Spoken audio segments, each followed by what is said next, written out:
Sable sir या ठिकाणी त्यांचा उल्लेख बाबूरावजींनी मुद्दाम माझी माझी केला नाही, पण एवढा भर माझीवर द्यायचं कारण नव्हतं. दोनदा म्हणलं.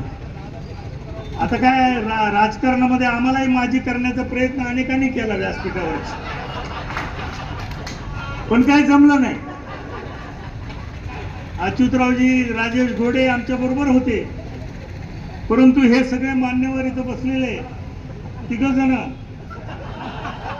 त्यांनी आम्हाला माझी करण्याचा प्रयत्न केला, परंतु शेवटी काय म्हणजे ज्याला म्हणतात ना, ईश्वराच्या मनात जे असतं तेच होतं. शेवटी कुणी काही प्रयत्न करू त्याला जाणीव असते. काय थोडक्यात काय, 1 मताने झालं तरी आमदारच आणि 1 लाखाने झालं तरी आमदारच. त्याला काय, त्याला फरक नसतो, होणं महत्वाचं आहे. या मतदारसंघातल्या जनतेनं 5व्यांदा मला आमदार होण्याचा मान दिला.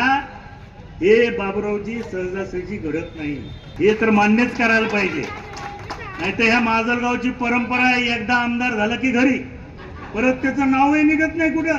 अशा अनेक आमदार आहेत अजून, परंतु मला मात्र 5व्यांदा जी काही काम करण्याची संधी मिळालेली आहे ती इथल्या जनतेने, त्या जनतेचा विश्वास माझ्यावरती आहे म्हणूनच मिळालेली आहे, दुसरं काही कारण नाही.